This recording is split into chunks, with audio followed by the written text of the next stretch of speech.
Reading The Unknown Reality by Jane Roberts, a Seth book, Volume 2.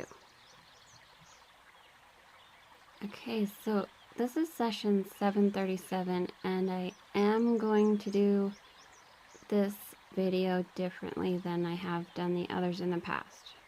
Okay, so Sue Watkins, in a session on Sumari that she had witnessed in 71 or 72, she had picked up a family of consciousness name, and Seth said it was Grunaargh. It wasn't on the list given last month, and so she had one question to ask Seth, and it was Grunaargh, and I don't know if I'm saying that right, but was Grunaargh connected to any of the families of consciousness Seth had named in the 732nd session? And Seth answers, he says, it is indeed. It is related to one already given. So still in notes, Rob notes that before tonight's session, Jane had told him that she felt the Grunaargh represented a variation of Seth's Gra-ma family of consciousness. Quote, but the important things are the family characteristics, she had said, by whatever name. The similarities in the two names are legitimate, I think.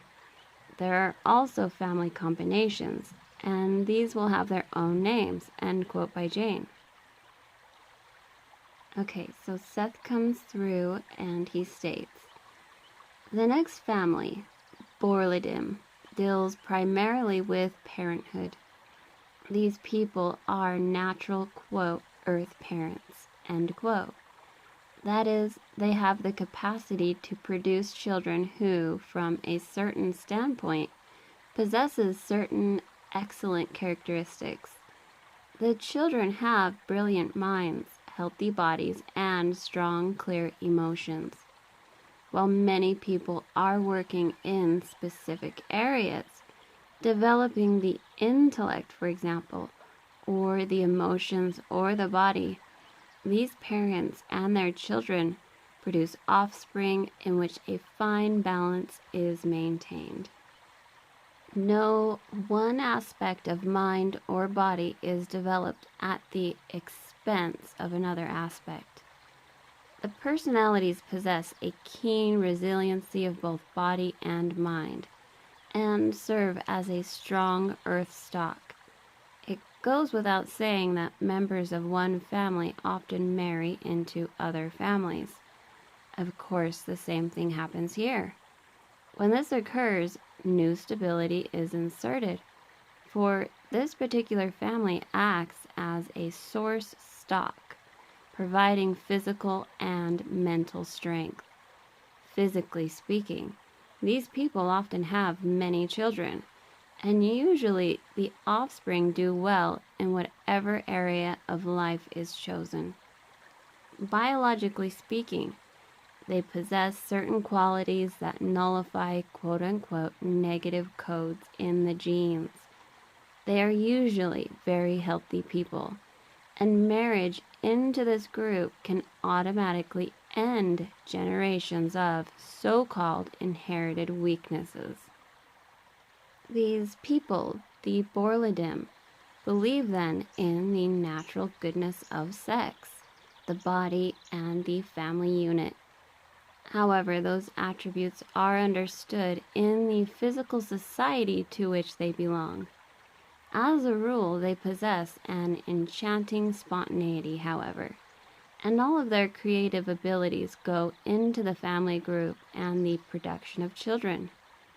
These are not rigid parents, though, blindly following conventions, but people who see family life as a fine, living, creative art, and children as masterpieces in flesh and blood. Far from devouring their offspring by an excess of overprotective care, they joyfully send their children out into the world, knowing that in their terms the masterpieces must complete themselves, and that they have helped with the underpainting. The Bor-le are the stock that so far has always seen to it that your species continues despite catastrophes. and they are more or less equally distributed about the planet and in all nationalities. They are most like the Sumari. They have the same love of the arts, the same general attitudes. They will usually seek fairly stable political situations in which to bear their children, as the Sumari will to produce their art.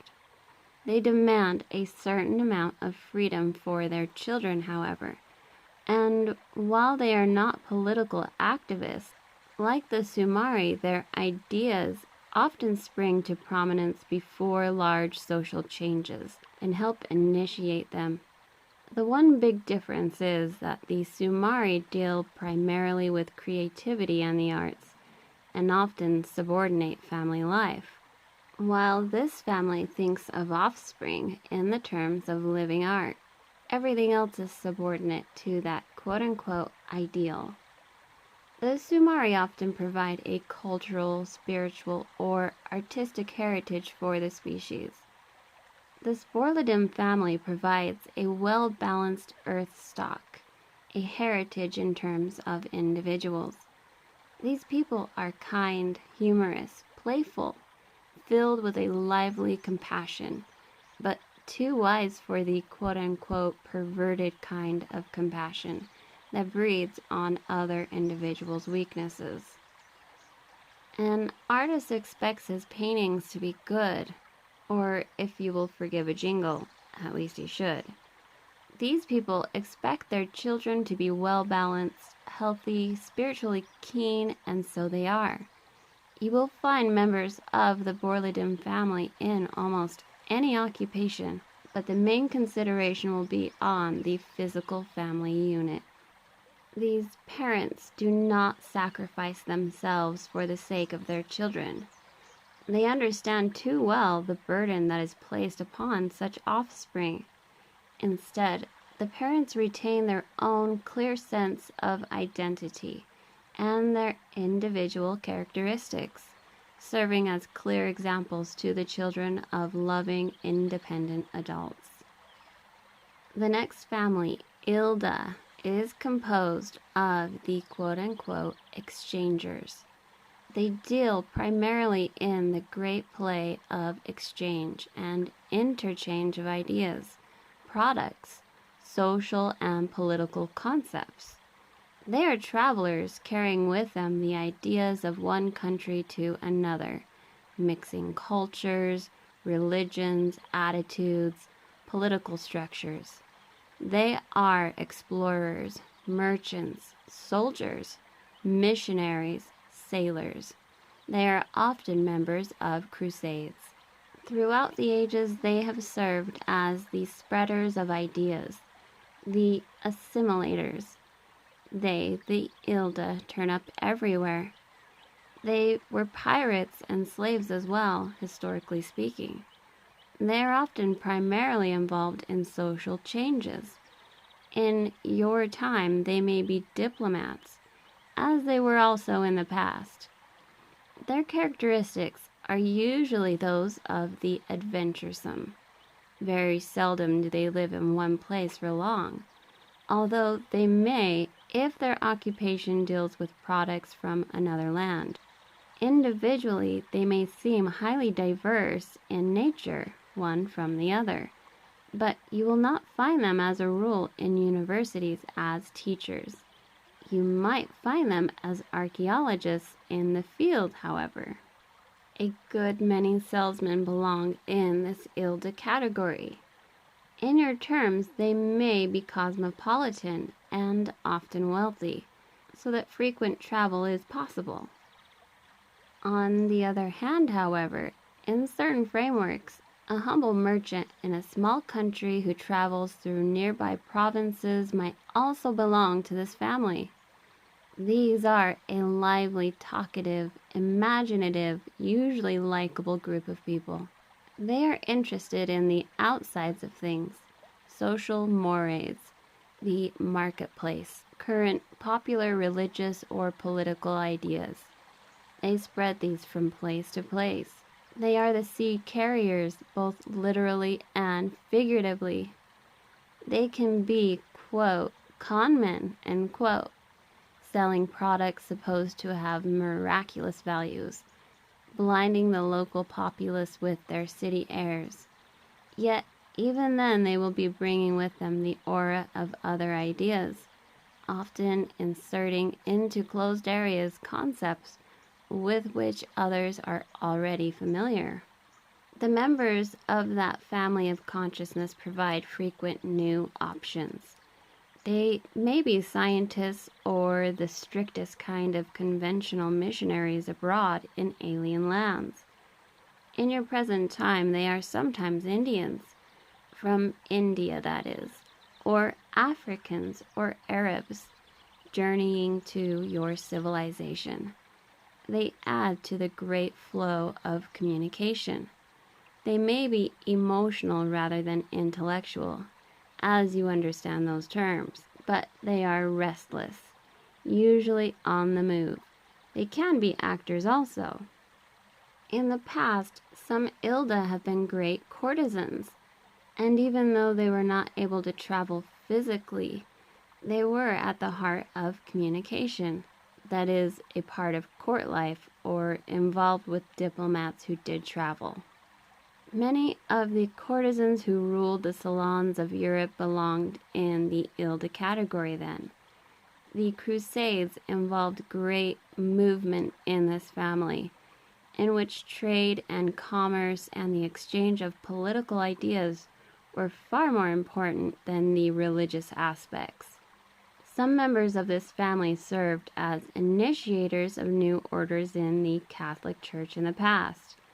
The worldly Jesuits, for example, and some of the more sophisticated popes, who had a fine eye out for commerce and wealth. These people may be appreciators of fine art, but usually for its commercial value. Now, you can often find them in the departments of government, in those areas where travel is involved, or in finance. They frequently enjoy intrigue. All in all, they mix mores. Okay, so they take a break, and when they come back, Seth is very clear. He's saying you may or may not use this, he's about to say, in the book as you prefer. That is, dictation can continue smoothly without this passage, or it can be inserted at this place. So at this point, Seth says there are all kinds of sumari, as there is great diversity within each family of consciousness. And then he says, and this is all I'm going to read, and I'm not going to show you guys these pages, there's too many. He says, your house hunting serves, however, as an excellent example of the ways in which sumari are attracted to other sumari, even in connection with probabilities in your system. The same relationships could be seen with other family interconnections. You have already noticed a similarity in the two houses thus far that have attracted your attention. Now, there is going to be a little bit that I'm going to read. Only what's necessary. And if you guys are like so mad or whatever, you want house hunting information, then just let me know and I'll figure something out. Alright, so session notes. Let me just say I'm skipping most of these.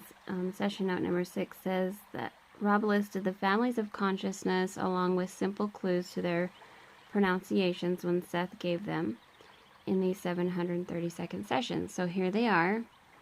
Here, I'll not only remind the reader of the sessions in which Seth described the characteristics of each family, but we'll try to summarize in a few words the overall function of each one. So, and he gives a better description than I did, actually, in the last video, in this video. So there's a better, brief description. But also he notes that for material and references concerning the Grunaargh family of consciousness, which is related to the Gra-ma, you're going to want to see the opening notes for this session. Okay, so here's some information that Rob has many questions. You guys can go right to this paragraph right here and read that if you'd like. And then he goes on to pause. He goes on in question. Great questions. But he says that Seth told us in his first delivery for the 735th session, quote, he said, each personality carries traces of other characteristics besides those of the family of consciousness to which he or she might belong. A book would be needed to explain the dimensions of the psyche in relationship to the various families of consciousness. End quote by Seth. So that explains a lot. And Rob adds down here that Jane herself has been thinking about the whole subject of psychic interrelationships since holding the 732nd session.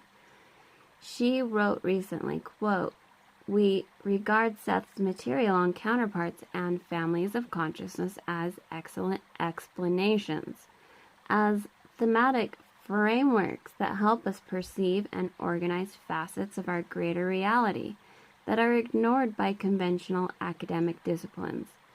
Seth's explanations stand for aspects of reality that usually escape us. Now it seems so obvious that there must be such alliances as Seth's families of consciousness, and that each of us alive at any given time takes part in one or more of such psychic groupings. Just as we form, say, nationalistic affiliations on ordinary levels. But the names and designations aren't meant to be taken too literally. These aren't to be interpreted as esoteric clubs or brotherhoods, but as natural psychic, quote-unquote, conglomerations to which we all belong, end quote by Jane. Okay, and then I'm skipping the rest of these, but this one right here might be interesting to some of you. 8 here, if you guys can see that. If you want to pause and read, it's kind of interesting. But it is still about the house hunting, which is fine. It's actually very interesting if you're interested in houses and actually what it implies. And I will go into some of that. I've already gone ahead a few chapters, so don't worry, you're not missing like a whole bunch of stuff. Alright, so that, I'm literally skipping the rest of these notes because the rest goes into house stuff or similar things, and that is the end of that session. Okay, so the next video is likely going to be 738, 739, and maybe even 740, all squeezed into one video. Or 738 and 739, but we'll see. So you can read those right there and see what those are about. And that is the end of this video. Thank you for watching.